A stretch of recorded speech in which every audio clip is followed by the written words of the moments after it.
সুপ্রিয় বন্ধুরা, বিসেফ ফাউন্ডেশনের এই নিয়মিত লাইভ টক শোতে আমি আপনাদেরকে পুনরায় স্বাগত জানাচ্ছি। আপনারা জানেন একটু আগে আমরা শুরু করেছিলাম, কিন্তু যান্ত্রিক ত্রুটির কারণে আমাদেরকে বের হয়ে যেতে হয়েছিল। আজকে আমি আর এখন বেশি কথা বাড়াচ্ছি না।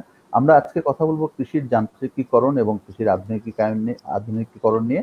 আগামী জুন মাসে আমাদের বাজেট হতে যাচ্ছে। সেই বাজেটে কৃষি খাত কতখানি জায়গা জুড়ে থাকবে এবং সেখানে আধুনিকীকরণের প্রশ্নে যান্ত্রিকীকরণ কতটা জায়গা পাওয়া উচিত এবং বাংলাদেশে আমাদের অভিজ্ঞতাগুলো কি করা উচিত। কেননা এই করোনাকালে আমাদের একটা অভিজ্ঞতা হয়েছে যে আমরা দেখলাম যে হাওরে ধান কাটা নিয়ে একটা বিরাট টেনশন শুরু হয়েছিল এবং সেই সময় আমরা অনুভব করলাম যে আমরা যান্ত্রিকীকরণটা যদি আমরা না করতে পারি, কৃষির আধুনিকীকরণ যদি আমরা না করতে পারি, তাহলে ক্রাইসিস মুমেন্টে আমাদের পক্ষে খাদ্য নিরাপত্তা বজায় রাখাটা কঠিন হবে। আমাদের সঙ্গে আজকে যুক্ত আছেন ডক্টর এফ.এইচ আনসারী। আপনারা জানেন যে তিনি কৃষির আধুনিকীকরণ এবং যান্ত্রিকীকরণের একজন দিকপাল ব্যক্তিত্ব, এবং আমাদের সঙ্গে যুক্ত আছেন কানাডা থেকে ডক্টর জয়নুল আবেদিন। তিনি বিসেফ ফাউন্ডেশনের সভাপতি, একই সঙ্গে তিনি এদেশের খাদ্য এবং নিরাপত্তা আন্দোলনে, বিশেষ করে নিরাপদ খাদ্য আন্দোলনে গুরুত্বের সঙ্গে কাজ করে যাচ্ছেন। আমি ডক্টর জয়নুল আবেদিন স্যারকে আলোচনা শুরু করার জন্য স্মরণে আমন্ত্রণ জানাচ্ছি। থ্যাংক ইউ মিথুন। দর্শক মন্ডলী, আপনারা জানেন যে আমাদের প্রাক্তন কৃষি সচিব এবং বিসেফ ফাউন্ডেশনের সচিব, বিসেফ ফাউন্ডেশনের একজন সদস্য জনাব আনোয়ার ফারুকের এই সঞ্চালন করার কথা ছিল, কিন্তু যান্ত্রিক কারণে হয়তো ওনাকে এখনো যুক্ত করা যাচ্ছে না। সেজন্য আমি আমাদের আনসারী সাহেবের সঙ্গে আলাপটা শুরু করে দিই আর কি। আমাদের উপস্থাপক পরিষ্কার করে বলেছেন, আনসারী সাহেবের ব্যাকগ্রাউন্ডও বলেছেন, এবং উনি যে এসিআই কোম্পানির এতে ওনার নেতৃত্বে এসিআই কোম্পানি বিভিন্ন রকমের কৃষি যান্ত্রিকরণে কাজ করে থাকেন। আর ডক্টর আনসারী, আমরা আজকে অনেক গর্বিত যে আপনাকে পেয়েছি আমাদের সাথে আলাপ করার জন্য।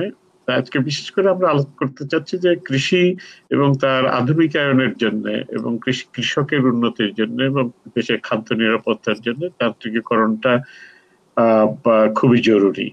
এক্ষেত্রে আপনার নেতৃত্বে কি কাজ হচ্ছে, অথবা এমনি সার্বিকভাবে বাংলাদেশে কৃষিতে যান্ত্রিকীকরণের ব্যাপারে আপনার মতামত তো লাগে? আসলে সবচেয়ে ইন্টারেস্টিং পার্ট হলো যে আমরা কৃষির যে কাজকাম করছি, গ্রেন উৎপাদন করি অথবা সবজি অথবা ফল যেটাই করি না কেন, ইমিডিয়েট একটা শর্ট টার্ম একটা সলিউশন বের করতে হবে যাতে করে আমাদের কস্ট অফ প্রোডাকশনটা কমে, আর একটা লং টার্ম সলিউশন বের করতে হবে যাতে আদার টেকনোলজি, যার কারণে আলটিমেটলি কিন্তু কস্ট অফ প্রোডাকশনটা কমে যাবে। তাহলে অ্যাকচুয়ালি কৃষি তো আমরা ছোট করে করি আর বড় করে করি, কিচেন গাড়ি করি আর বড় কমার্শিয়াল ভাবে করি, যেটাই করি না কেন সবার কাছে কিন্তু একটা জিনিস থাকে, সেটা হলো ইকোনমিক্স। আমি কত টাকা খরচ করলাম, সেখান থেকে কতটা রিটার্ন পেলাম, আমি খরচ করব না মার্কেট থেকে কিনে খাবো। তাই যদি মাথার মধ্যে সবার থাকে তাহলে ইকোনমিক্সটা ভেরি ইম্পর্টেন্ট। সেক্ষেত্রে আমি মনে করি শর্ট টার্ম গেনের জন্য বা পজিটিভ ইকোনমিক্সের জন্য আমি মনে করি যে যান্ত্রিকরণটা ভেরি ইম্পর্টেন্ট। তার কারণটা হলো এই, সারা বিশ্বে যান্ত্রিকরণের একটা রেভলিউশন হয়েছে, সারা বিশ্বে যান্ত্রিকরণ কৃষিতে হয়েছে, যার ফলে একজন কৃষক কয়েক হাজার হেক্টর জমিতে উৎপাদন করতে পারে। অনেক ক্ষেত্রে কয়েক হাজার কৃষক যন্ত্র ব্যবহার করে আবার অনেক প্রোডাক্টিভভাবে কিন্তু প্রফিটেবল এগ্রিকালচার করতে পারে। আমাদের মডেলটা পরবর্তী ক্ষেত্রে, কারণ আমাদের দেশে হাজার হাজার কৃষক আছে, তারা কিন্তু সবকিছুই করে নিজেরা, কিন্তু অনেক কিছু কিছু কাজ আছে যে কাজগুলো নিজেরা করলে কষ্ট অনেক বেড়ে যায়। সেক্ষেত্রে যান্ত্রিকরণ করলে হয় কি, কস্ট অফ প্রোডাকশনটা কমে যায়। এক্সাম্পল আমি যদি বলি, আমাদের দেশের কৃষক কিন্তু কি করে, ধানের জমিতে চাষ করে, তারপরে কিন্তু নিজেরাই সার দেয় হাত দিয়ে ছিটিয়ে, তারপর কিন্তু জমি লাগায় হাত দিয়ে, তারপরে জমিতে পানি দেয়, ইরিগেশন হয় মেশিন দিয়ে, এবং অনেক ক্ষেত্রে হিউম্যান ইন্টারভেনশন আছে। ফাইনালি কিন্তু দেখা গেল ধান কাটার ব্যাপারটা এই কারণে ভেরি ইম্পর্টেন্ট আমাদের দেশে। সেটা হচ্ছে যে আমাদের 3-4টা ক্রপ হয় এদেশে, ধান অন্তত পক্ষে 3টা কোন ক্ষেত্রে হয়। তাহলে এই যে ক্রপের গ্যাপটা যেহেতু কম এবং ক্রপিং ইন্টেন্সিটি যেহেতু বেশি, সেহেতু কি করতে হবে, যত তাড়াতাড়ি ধান ক্ষেত থেকে তুলে আনতে পারবে তত তাড়াতাড়ি নেক্সট ক্রপে যেতে পারবে। অথবা ধান যদি ক্ষেত থেকে উঠে নিয়ে আসতে পারে, তাহলে বর্ষার মৌসুমে, বিশেষ করে যে এখন বর্ষা শুরু হয়ে গেছে, আপনার কাদায় পানিতে ধান নষ্ট হবে না। আর একদিকে যদি আমরা বলি আমন সিজনে, সেক্ষেত্রে পরবর্তী রবি ফসলের জন্য জমিতে কাজ করা সহজ হবে, অথবা ক্রপ ইঁদুরে বা অন্য জায়গাতে নষ্ট করতে পারবে না। এসব বিবেচনা করলে আমি মনে করি যন্ত্রকরণটা খুবই ভেরি ইম্পর্টেন্ট। তবে একটা আপডেটও আছে, আমাদের দেশের যন্ত্রকরণের অনেকটা ইন্টেন্সিটি বেড়েছে। বিশেষ করে চাষবাসের ক্ষেত্রে 90% ক্ষেত্রে কিন্তু কৃষি যন্ত্র দিয়ে কিন্তু চাষ করা হয়, বিশেষ করে কলের লাঙ্গল, বিশেষ করে ট্রাক্টর, পাওয়ার টিলার দিয়ে। আবার যদি আমরা বলি যে ইরিগেশনের ক্ষেত্রে কিন্তু আমি মনে করি যে সমস্ত জমিতে চাষ মানে ইরিগেশন করা সম্ভব, সেক্ষেত্রে কিন্তু যথেষ্ট পরিমাণে পেনিট্রেশন হয়েছে। প্রায় 90% জমিতে কিন্তু আপনার ইরিগেশন করার মতো জায়গাতে কিন্তু আপনার পাম্প দিয়ে কিন্তু ইরিগেশন হচ্ছে। কিন্তু অন্য ক্ষেত্রে বিশেষ করে ধান লাগানোর ক্ষেত্রে এখন 1%-এর নিচে কিন্তু জমিতে যন্ত্রকরণ হয়েছে।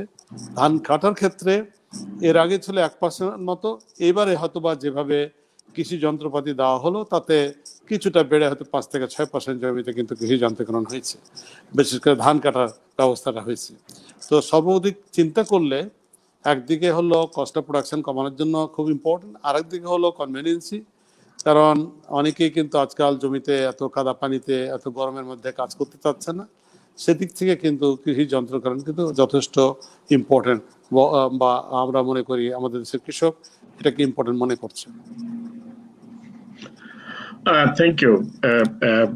আপনি খুবই গুরুত্বপূর্ণ কথাগুলো বলেছেন এবং আমার মনে হয় যে সূচনায় আমরা বোঝারই চেষ্টা করতেছি, বিশেষ করে এক সময় যখন ছিল শুধু হালে লাঙ্গল দিয়ে মানুষ চাষাবাদ করতো, সেটা এখন প্রায় আমরা বলছেন যে প্রায় 90% জমি এখন মানে কলের লাঙ্গল দিয়ে আবাদ হচ্ছে।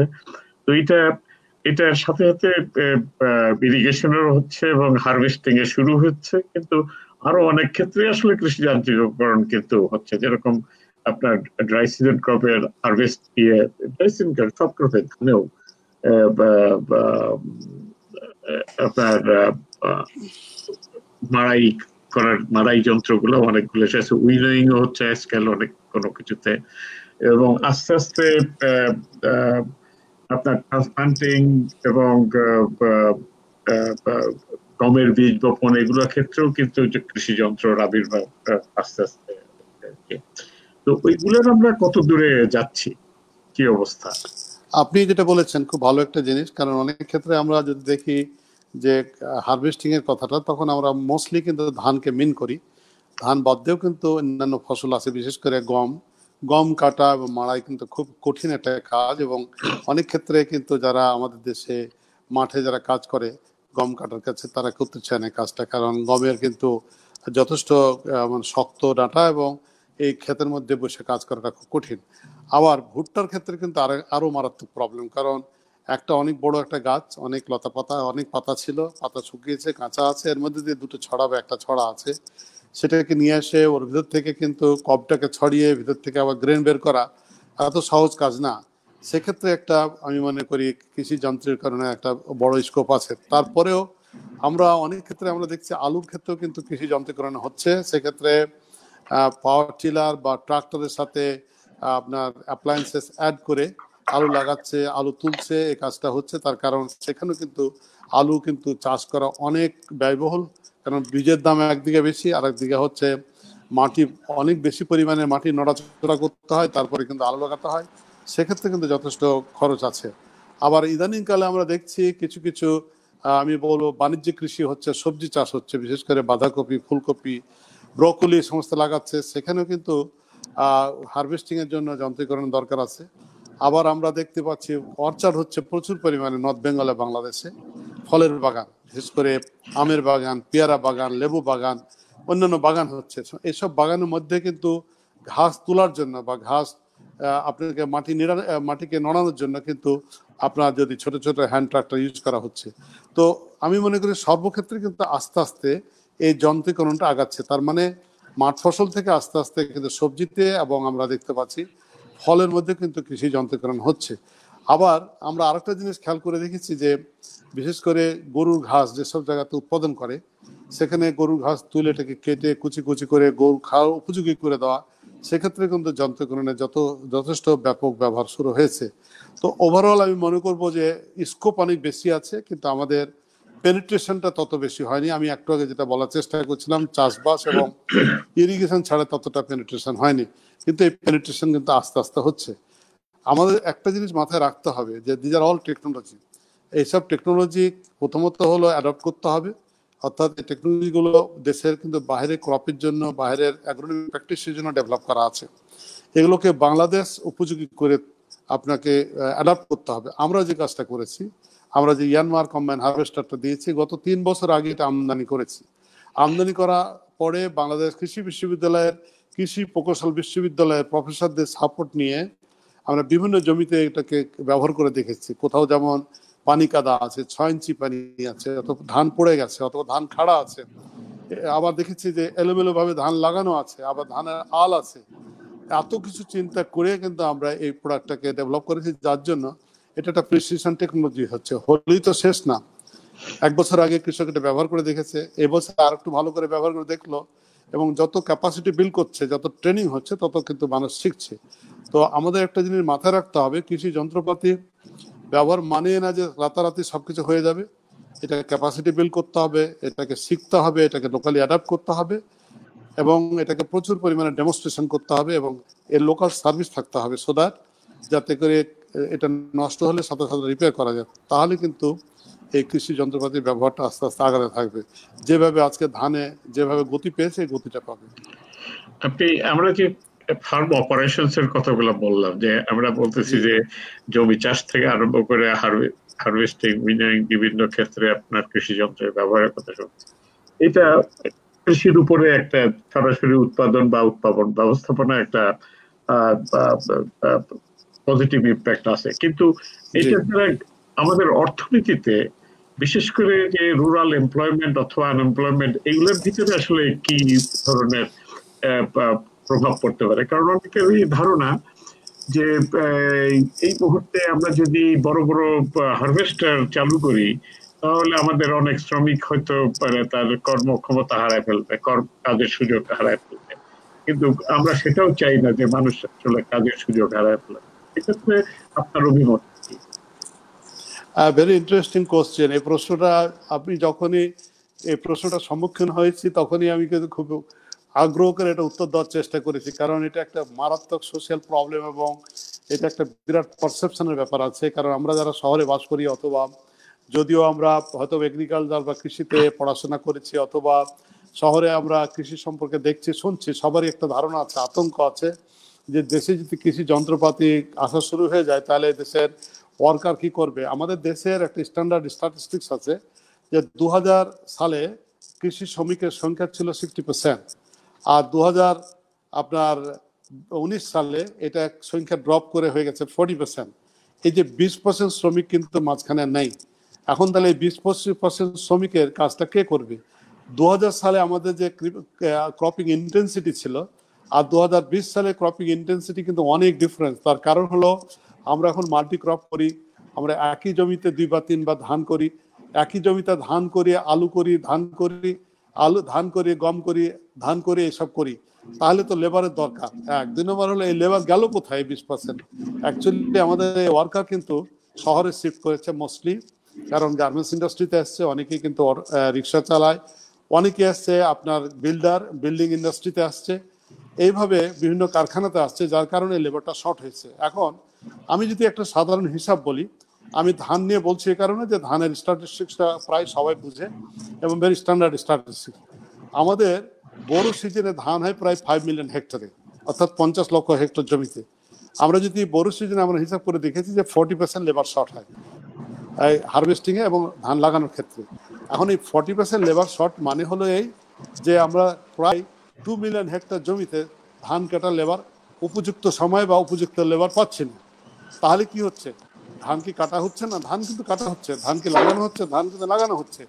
তাহলে সমস্যাটা কোথায়? সমস্যাটা হলো এই, আমি যে ধান কাটতে আমি যদি 7 দিনের মধ্যে আমার পুরো ধানটা কেটে ফেলতে পারি বাংলাদেশে, তাহলে আমার ক্রপিং গ্যাপটা কিন্তু 7 দিন মানে অনেকটা কমে গেল।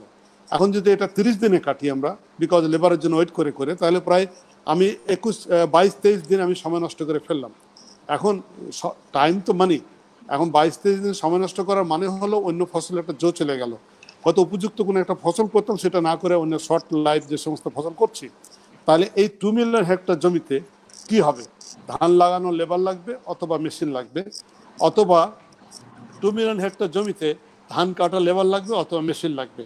এখন এই 2 মিলিয়ন হেক্টর জমিতে আমাদের কতগুলো কম্বাইন হারভেস্টার লাগবে? যদি একটা কম্বাইন হারভেস্টার ডেলি 8 ঘন্টা কাজ করলে, আমরা যদি মনে করি যে এটা 8 একর জমি চাষ মানে ধান কাটতে পারবে 24 বিঘা, অর্থাৎ প্রায় আপনারা দেখে ধরেন 3 থেকে 3.5 হেক্টর জমি, তাহলে প্রায় 20,000 কম্বাইন হারভেস্টার এই জমিতে এই দেশে দরকার। এখন এই 20,000 কম্বাইন হারভেস্টার কতটা আছে আমাদের? মাত্র আছে এখন এই বছরে 1,500 গেল, এর আগে 500 গেছিল, 2,000। আপনি একটু আগে যেটা বলছিলেন যে অন্যান্য ডিভাইস আছে, লাইক থ্রেসার আছে, সেগুলো প্রায় 1 লক্ষ থ্রেসার আছে, কিন্তু সেখানে কিন্তু লেবার লাগে ধান কাটার জন্য। আবার আছে রিপার আছে, তো ধান কেটে রেখে দিলাম কিন্তু লেবার লাগবে, সেখানেও প্রায় 5,000 আছে। তাহলে আমরা দেখতে পাচ্ছি যে এই 20,000 কম্বাইন হারভেস্টারের আমাদের প্রয়োজন। এখন রাতারাতি কি আমরা কম্বাইন হারভেস্টার 20,000 দেবো? আমি গত একটু আগে যেটা বলছিলাম, ক্যাপাসিটি বিল্ড করতে হবে, কারণ এটা তো টেকনোলজি, সবাই এটা চালাতে পারবে না, ড্রাইভার হিসেবে ট্রেনিং লাগবে, আমাদের এই মেশিনগুলো যে মাঠে চলবে এলাকে মেনটেন্যান্স লাগবে, আমার স্পেয়ার পার্টস অ্যাভেলেবল করতে হবে, এগুলা কেনার সামর্থ্য থাকতে হবে। এই কারণে আমি মনে করি মিড টার্মে, অর্থাৎ এখন থেকে 3 বছরের মধ্যে 10,000 কম্বাইন হারভেস্টার হলে মোটামুটি ভাবে আমাদের দেশের কৃষক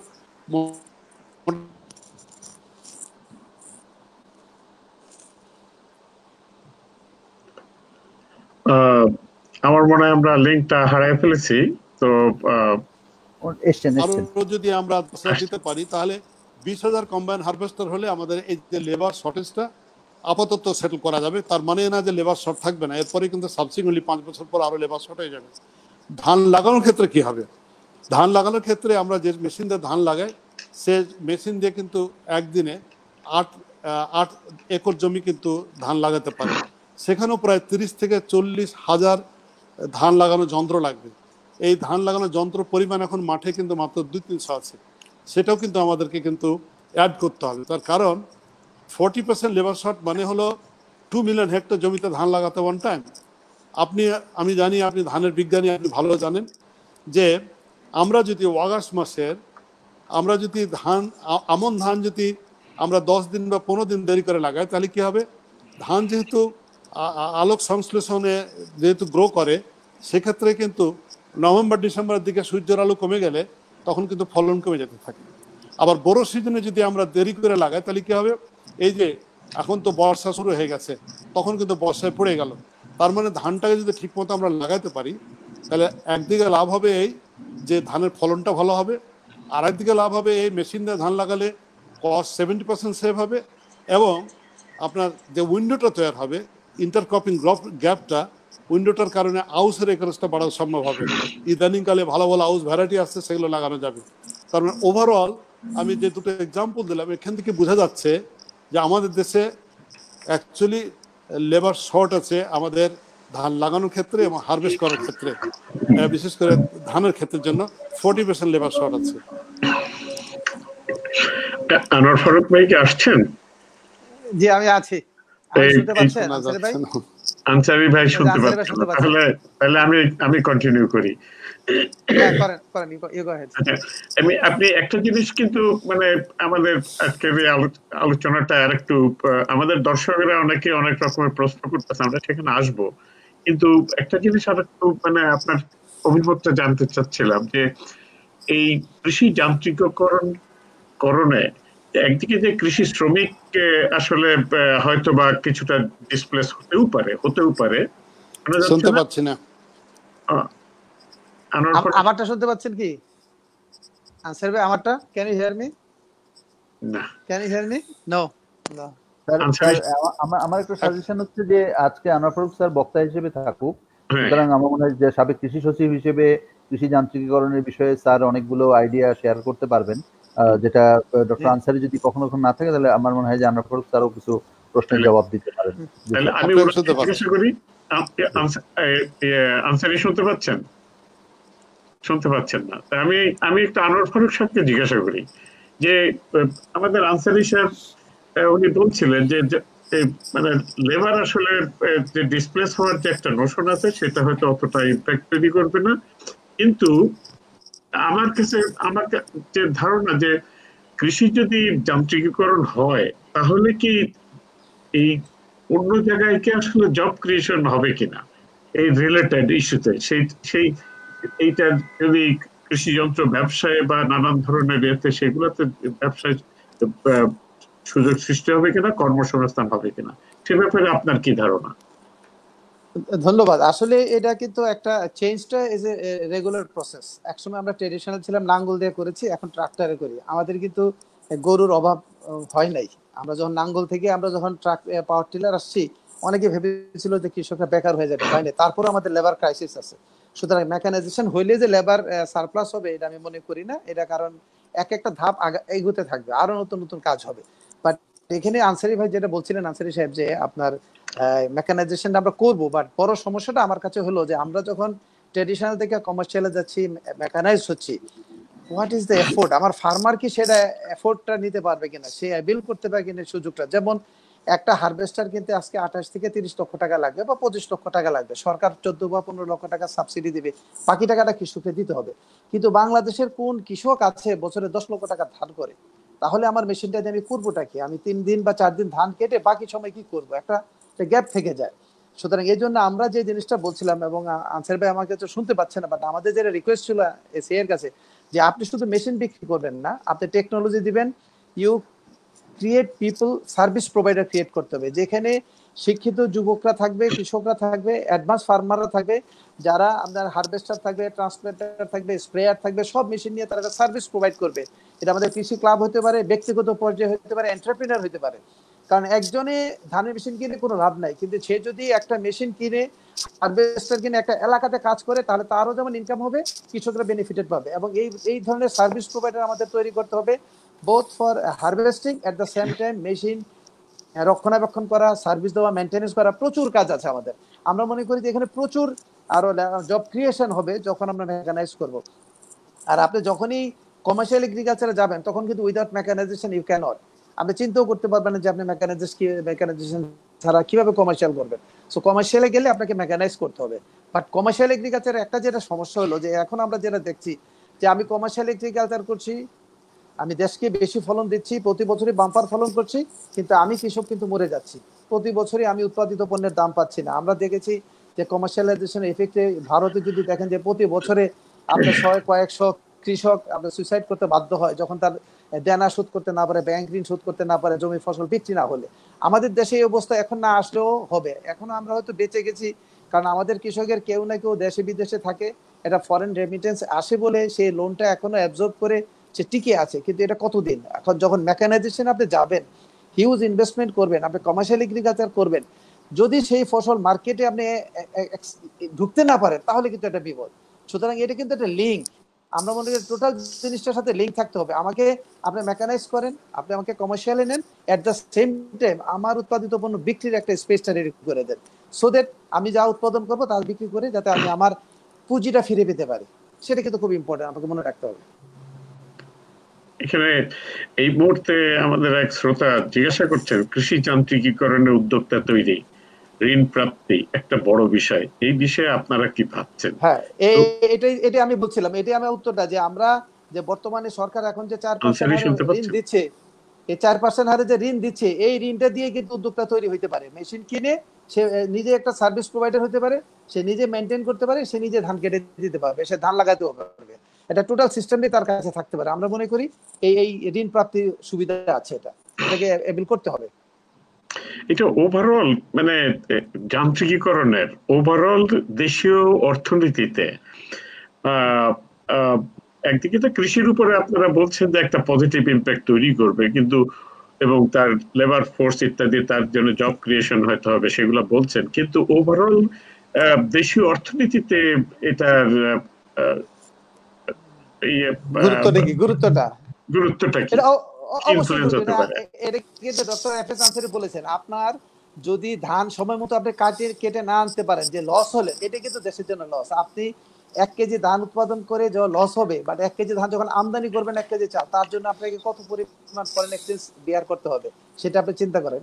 আজকে আমার ধান আমি এত ফরেন এক্সচেঞ্জ মানে স্পেন্ড করে আমদানি কিন্তু সার দিয়ে ফসল করলাম, পানিতে নষ্ট হয়ে গেল, লেবারের জন্য ধান কাটতে পারলাম না, তাহলে এসে টোটাল লস্ট, ইকোনমি লস। সুতরাং আমরা মনে করি যে আমাদের প্রত্যেকটা দানাই ঘরে আসা উচিত, যেহেতু এর পিছনে আমাদের অনেক শ্রম আছে, অনেক আমাদের বৈদেশিক মুদ্রা ব্যয় হয়।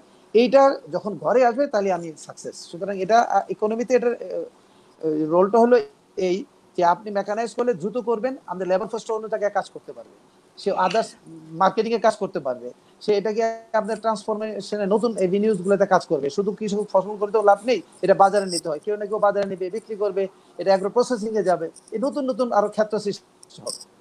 আচ্ছা আচ্ছা, আরেকটা প্রশ্ন এখানে রয়েছে যে হারভেস্টার আমাদের সুনামগঞ্জে বর্তমানে যথেষ্ট পজিটিভ ইম্প্যাক্ট তৈরি করছে। এটা একজন বলছেন রংপুর অঞ্চলে যেখানে যথেষ্ট বোরো ধানের আবাদ হয়, সেই সমস্ত এলাকা হারভেস্টার যাচ্ছে কিনা? আর সেই হ্যাঁ, সাথে এটা সারা দেশে যাচ্ছে, এটা নতুন সরকারের যে নীতিমালা, প্রাইসটা কমানো সম্ভব কিনা? দ্যাট ইজ ইম্পর্টেন্ট, যে প্রাইসটা কতটুকু কমানো যায়। এখন যেহেতু আমরা আমদানি কিছু আনি, হয়তো দাম বেশি, এটা আমরা মনে করি যে আনসারী সাহেব আছেন, যে আমরা লোকালি এখানে করতে পারি, তাহলে 5 বছরের দামটা অবশ্যই কমবে। আনোয়ার ফারুক ভাই, আনসারী সাহেব আচ্ছা বলেন আপনার। আচ্ছা, অ্যাকচুয়ালি ব্যাপারটা হচ্ছে যে একটা হারভেস্টার যদি আমরা দেখি, অ্যাকচুয়ালি হারভেস্টারটা কে কিনবে? কৃষক কিনবে না সার্ভিস প্রোভাইডার কিনবে? এখন কৃষকের জন্য লাভটা কি হবে? কৃষকের লাভ হবে এই, এতদিন সে 1 হেক্টর জমি থেকে ধান কাটতে কমপক্ষে 15,000 টাকা খরচ করতো, বিকজ যে নাম্বার অফ লেবার লাগতো। এখন এই কম্বাইন হারভেস্টার দিয়ে ধান কেটে নিলে যে সার্ভিসটা পাবে সেখানে 7 থেকে 8,000 টাকাতে সে ধানটা কাটতে পারবে। তাহলে তার জন্য কিন্তু সেই টাকা বেঁচে গেল প্রায় 7-8,000 টাকা। তাহলে কৃষকের লাভ কি হলো? কৃষক কিন্তু তার কস্ট অফ প্রোডাকশনটা অনেক কমে গেল। আর যে এই সার্ভিসটা প্রোভাইড করছে তার লাভটা কি হলো? তার লাভ হলো এই যে সে কিন্তু গভর্নমেন্টের সাবসিডি পাক অথবা নিজের টাকাতে কিনুক অথবা লোনে নেয়, যেটাই কিনুক না কেন, এই সার্ভিসটা প্রোভাইড করে সে একটা বিজনেস তৈরি করলো এবং এই ব্যবসাটা আস্তে আস্তে গ্রো করতে থাকবে। যেভাবে ট্রাক্টর বা পাওয়ার টিলার যাদের আছে তারা অথবা পাম্প যাদের আছে তারা কিন্তু একইভাবে কিন্তু এই সার্ভিস সেল করে এই কাজটা করে। আপনি যে দামের কথা বলেছেন, অ্যাকচুয়ালি যেটা হয়েছে আমাদের দেশে সবচেয়ে ভালো একটা হারভেস্টারের দাম 28 থেকে 29,50,000 টাকা বা 30 লাখ টাকা। এই কম্বাইন হারভেস্টারটা কিন্তু যে আপনার যে সার্ভিস প্রোভাইড করছে বা যে আউটপুট দিচ্ছে, সেই আউটপুটটা এত ইন্টারেস্টিং যে যদি আমি যে রেটে বললাম যে আপনার চার্জ করবে ফ্রম দ্য ফার্মার, সে যদি গভর্নমেন্টের কাছ থেকে 28 লক্ষ টাকাতে একটা কম্বাইন হারভেস্টার নেয়, 14 লাখ টাকা সাবসিডি পাচ্ছে, আর 14 লক্ষ টাকার মধ্যে বাকিটা সে কোম্পানির সাথে নেগোসিয়েট করে একটা ইনস্টলমেন্টে নেওয়ার ব্যবস্থা করছে এবং কিছু বেশি পেমেন্ট করছে। আমরা হিসাব করেছি ইভেন যদি তার 10 লক্ষ টাকা লোনও থাকে, বিকজ অফ কোম্পানির কাছ থেকে হয়তো সে কোনোভাবে ম্যানেজ করে নিয়েছে 4 লাখ টাকা বা 5 লাখ টাকা দিয়ে, 10 লাখ টাকা বা 9 লাখ টাকা সে বাকি আছে, সে টাকা কিন্তু 1 বছর অর্থাৎ 2টা সিজন কাটলে তার নিজের খরচা সব বাদ দিয়ে, ড্রাইভারের বেতন টেতন বাদ দিয়ে, পাঁচটা সব কিছু বাদ দিয়ে কিন্তু সে এন্টার টাকাটা সে ফেরত দিতে পারবে। আর এই কম্বাইন হারভেস্টারের লাইফ কিন্তু 5 বছর কমপক্ষে। এবং এই কম্বাইন হারভেস্টারটা কিন্তু এমন একটা এলিমেন্টে করা যে এর মধ্যে অনেকগুলো সেন্সর আছে এবং পিএলসি দিয়ে কন্ট্রোল হয়, যার কারণে এটা লঞ্জিভিটি অনেক বেড়ে গেছে এবং এই 5 বছর চলে এবং এর একটা টাইম ফ্রেম বলা আছে 5,000 ঘন্টা পর্যন্ত এই কম্বাইন হারভেস্টারটা অনায়াসে চলতে পারবে without any repair and maintenance. তো এত কিছু কিন্তু এলিমেন্ট আছে এটার মধ্যে। তাহলে এখন আপনি বলবেন কস্ট বলবেন ফর দ্য মেশিন আর কস্ট ফর দ্য সার্ভিস। আমি মনে হয় যে কস্ট ফর দ্য সার্ভিস ওইটা ইকোনমিক্স কম্পেয়ার করলে আমি দেখতে পাচ্ছি যে স্টিল আমি মনে করি যে এই সার্ভিসটা অনেক সস্তা কম্পেয়ার টু কারেন্ট প্র্যাকটিসেস। কিন্তু আপনার যে এই যে বললেন 5 বছর, এত বড় একটা মেশিনের লাইফ টাইম যদি মাত্র 5 বছর হয়, তাহলে তো এইটা তো একটা বড় রকমের একটা বিষয়। এগুলো তো আস্তে আস্তে দেখা যাবে যে বড় রকমের মানে অকেজো মেশিনের জন্য একটা ডিসপোজালও তো একটা বড় রকমের সমস্যা হয়ে যায়। অ্যাকচুয়ালি যেটা বলা হয়েছে 5 বছর বলার পিছন কারণ হলো এই, আমরা বলেছি কিন্তু এই 5 বছর হচ্ছে একবার ফ্রি উইদাউট এনি ঝামেলা 5 বছর চলবে।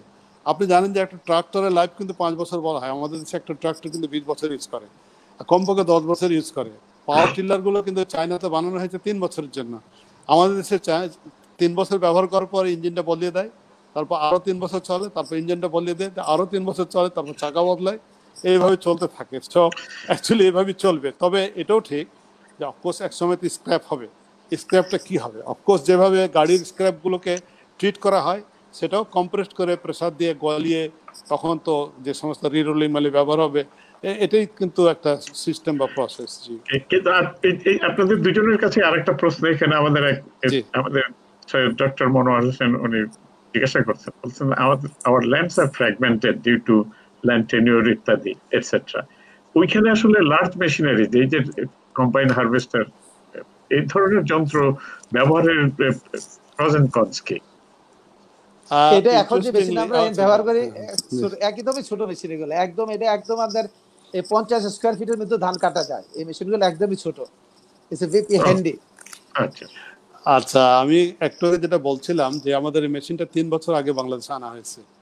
আনার পরে বাংলাদেশ কৃষি বিশ্ববিদ্যালয়ের প্রফেসরদের সাপোর্ট নিয়ে দুটো জিনিস করা হয়েছে।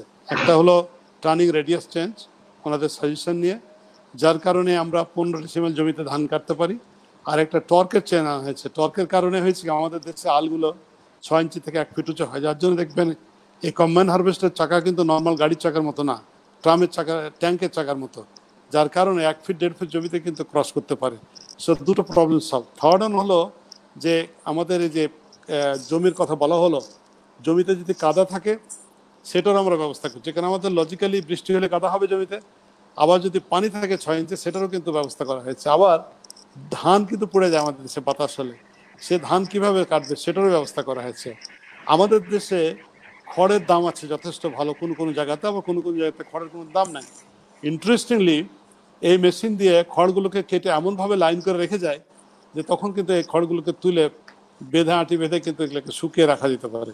সো এতগুলো অ্যাডাপ্টেশন কিন্তু বাংলাদেশের জমিতে করা হয়। তারপর আর একটা অ্যাডাপশন হয়েছে, এটা হলো আমাদের দেশের যারা ওয়ার্কার জমিতে ধান লাগায় হাতে, তখন জমি কিন্তু ধানের লাইনগুলো কখনো কখনো 1 ইঞ্চি 1.5 ইঞ্চি এদিক ওদিক হয়ে যায়, যার জন্য এই মেশিনে এমন সেন্সর লাগানো হয়েছে যাতে প্রত্যেকটা ধানকে অ্যাডজাস্ট করে ধরে নিয়ে যেতে পারে। তো এত কিছু মানে এলিমেন্টকে কিন্তু এখানে মডিফাই করা হয়েছে, অ্যাডাপ্ট করা হয়েছে, এবং তারপরে কিন্তু প্রোডাক্টগুলো লঞ্চ করা হয়েছে। So this is very local friendly, Bangladesh friendly machine.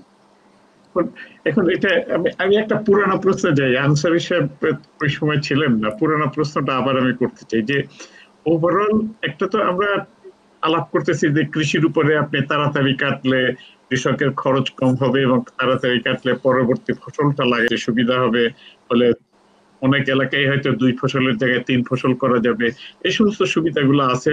Plus Anwar Faruk সাহেব বলেছেন যে এটা হয়তো এই যে সার্ভিস প্রোভাইডারের মাধ্যমে হয়তো উদ্যোক্তা না কমিউনিটি ভিত্তিক উদ্যোক্তা নিয়ে করা সম্ভব। আপনি বলছেন যে 2-3 বছরেই আসলে রিটার্নটা চলে আসে, এগুলো সুবিধা বলেছেন। কিন্তু ওভারঅল আপনার আনসার হিসেবে আপনার কি মনে হয় যে আমাদের জাতীয় অর্থনীতিতে এই কৃষি যান্ত্রিকরণ কি প্রভাব ফেলবে? এটা ভেরি ইন্টারেস্টিং। আমি একটু শেষের দিকে শুনছিলাম আমি আমাদের জনাব আনোয়ার ফারুক সাহেবের কথা।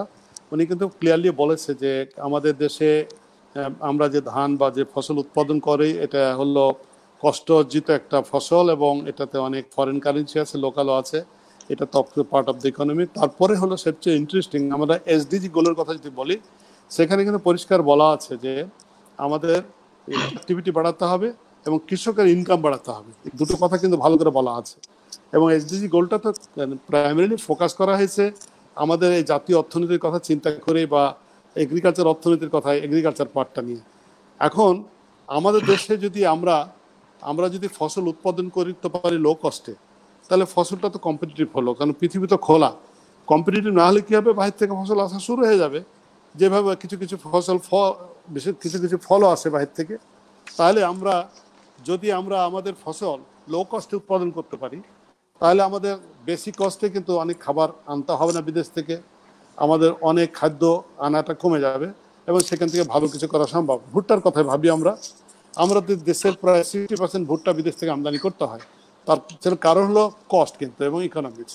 এখন আমরা যদি ভুট্টা উৎপাদন করি, একই বীজ কিন্তু একই সার সবই কিছু করা হলো, কিন্তু ভুট্টার ছড়া যদি হাত দিয়ে ছিঁড়ে নেওয়া হয়, নিয়ে যদি এটাকে যেভাবে আমরা ট্রেডিশনালি করি, কস্ট অনেক বেড়ে যায়। সেখানে যদি এই ভুট্টাটাকে মেশিন দিয়ে আমরা ছড়াতে পারি, আলাদা আলাদা গ্রেন হয়, তাহলে কস্ট অফ প্রোডাকশন কিন্তু অনেক কমে যায়।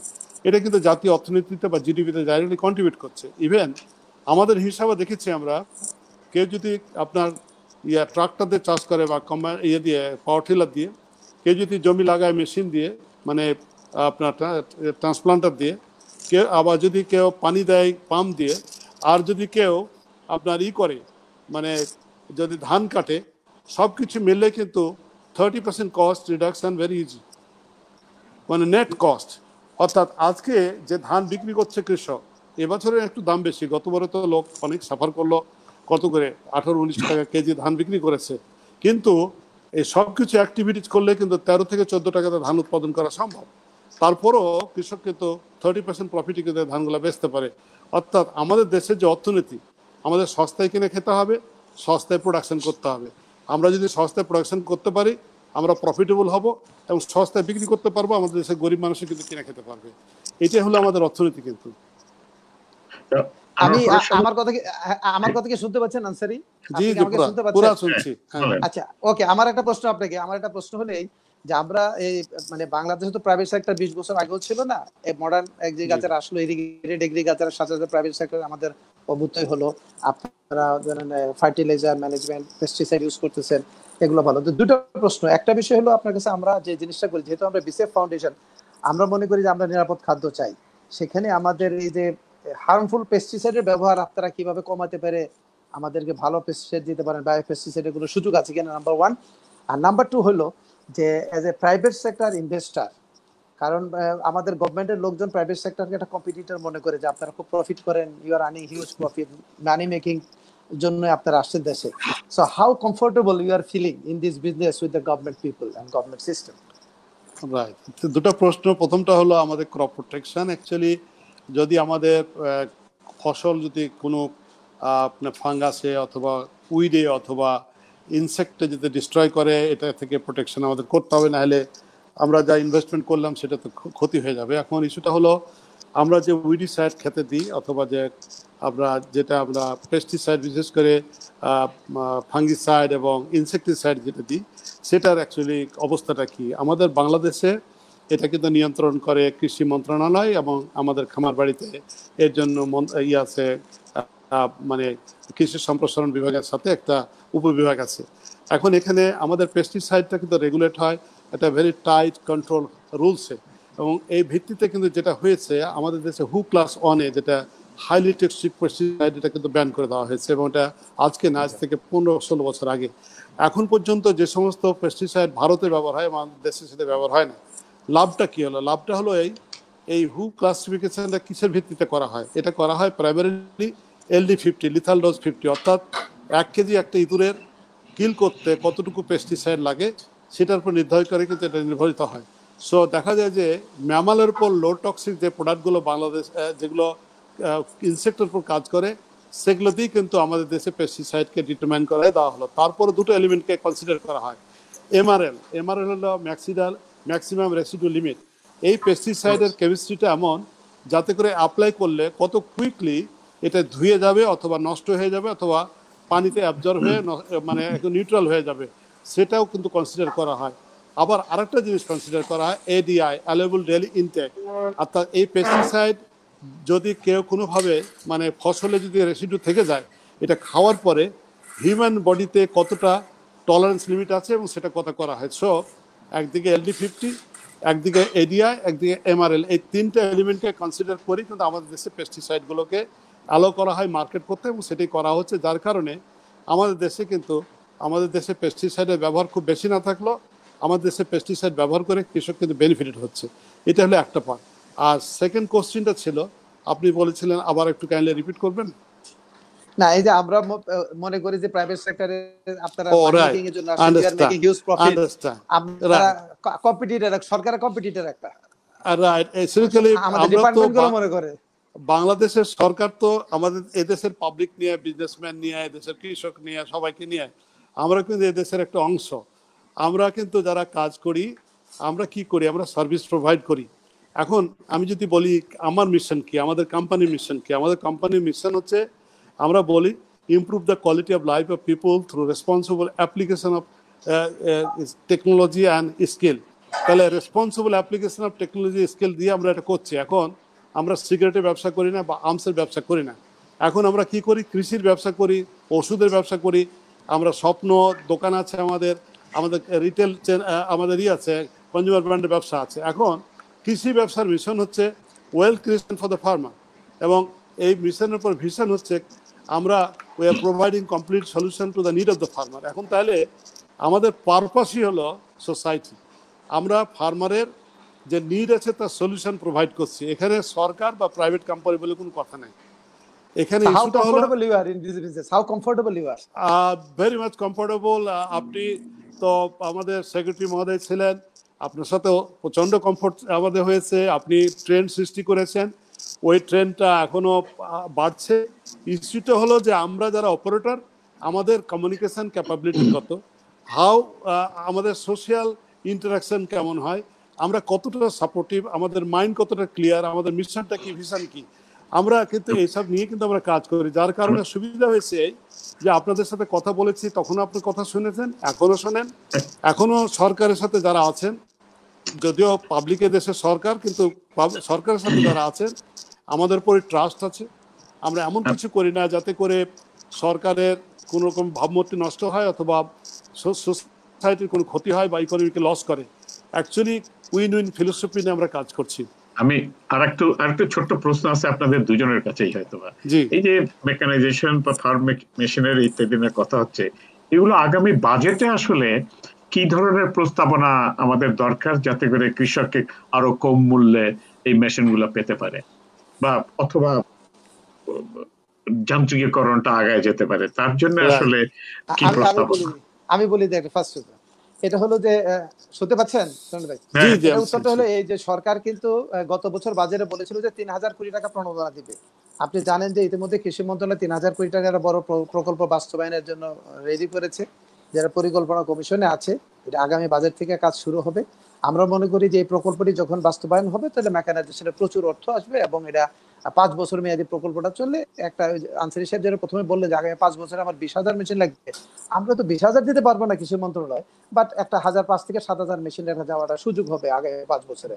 সো এই নেক্সট প্রজেক্টটা পর্যন্ত আমাদের ওয়েট করতে হচ্ছে প্রজেক্টটা আসলে। কারণ আপনি জানেন যে গত বছর বোরোর পরেই কিন্তু সরকার প্রধান এবং কৃষি মন্ত্রী এটা ঘোষণা দিয়েছিলেন যে পর্যায়ক্রমে 3,000 কোটি টাকা প্রণোদনা আসবে ফর অ্যাগ্রো মেশিনারি, এবং এই প্রজেক্টটি এখন বাস্তবায়নের অপেক্ষায় আছে।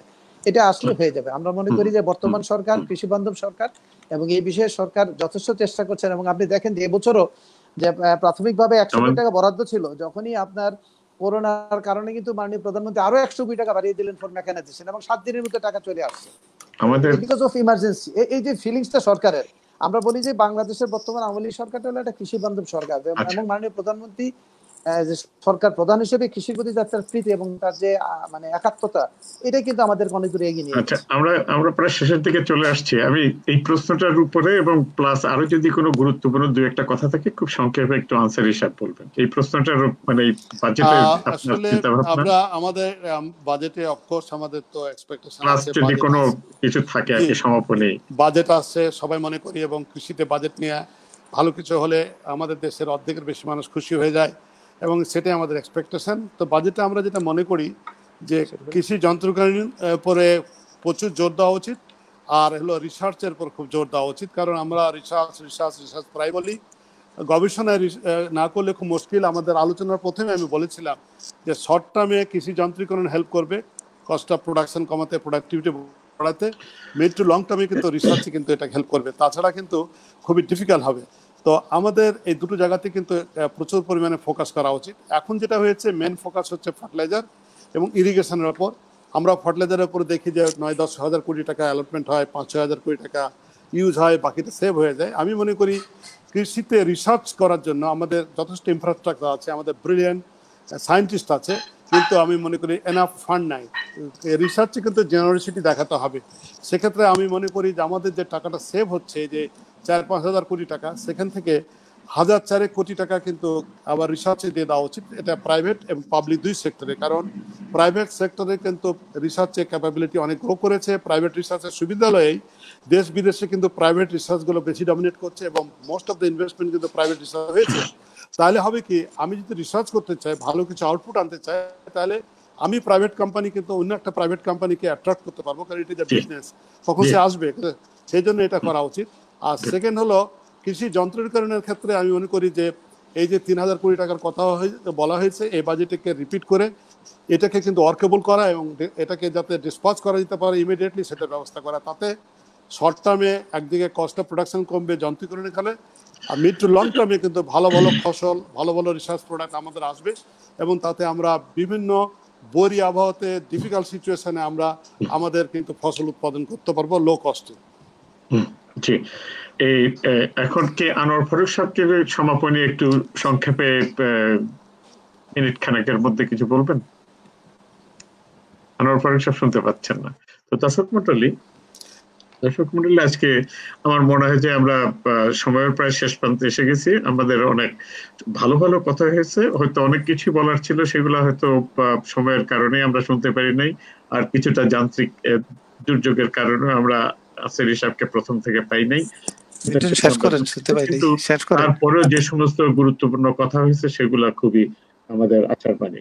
বিশেষ করে আমি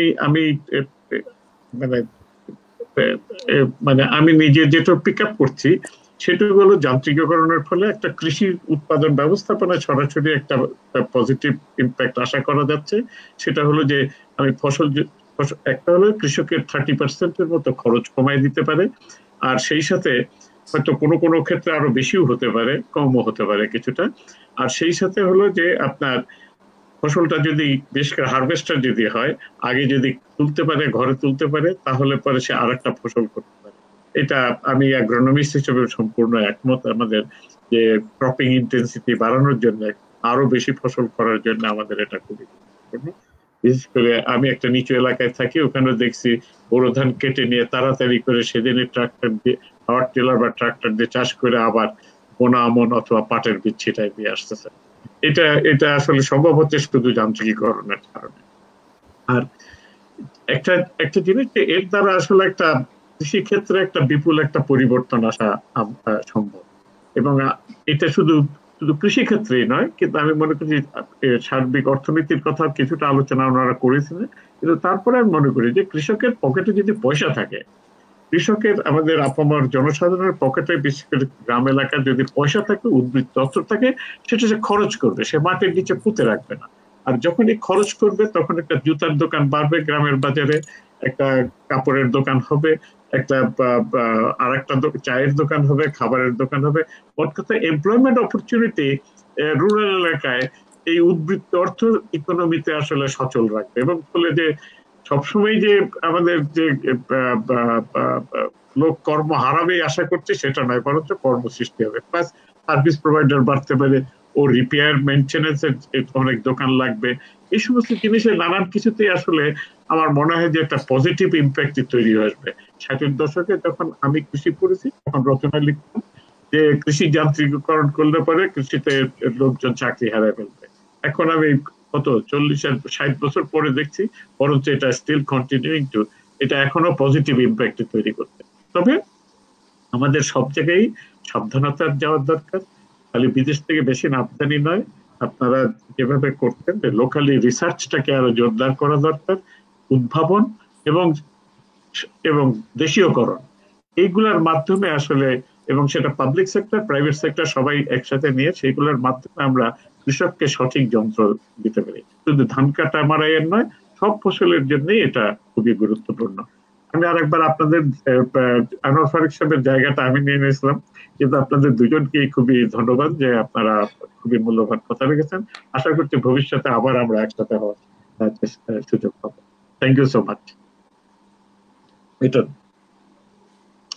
মিটার মনে হয় নাই, কিন্তু স্যার আমি আছি স্যার, ধন্যবাদ আপনাদের সকলকে। কথা বাড়াচ্ছি না, আগামীকালকে আপনারা আবার আমাদের সঙ্গে যুক্ত হবেন। আগামীকাল আমরা কথা বলবো কৃষি খাদ্য মন্ত্রণালয়ের মাননীয় সচিব ডক্টর নাজমুন আরা খানুম, তার সঙ্গে আমরা বিকেল 5টায় আবার যুক্ত হব। দর্শক মন্ডলী, আপনাদেরকে ধন্যবাদ। আনোয়ার ফারুক স্যার আপনাকে ধন্যবাদ, ডক্টর জয়নুল আবেদিন এবং ডক্টর এফএইচ আনসারী আপনাদের মূল্যবান বক্তব্যের জন্য আমি আমাদের পক্ষ থেকে, বিসেফ ফাউন্ডেশনের পক্ষ থেকে আন্তরিক ধন্যবাদ জানিয়ে বিদায় নিচ্ছি। ভালো থাকবেন আপনারা, এবং আমরা আবার যুক্ত হব। আসসালামু আলাইকুম।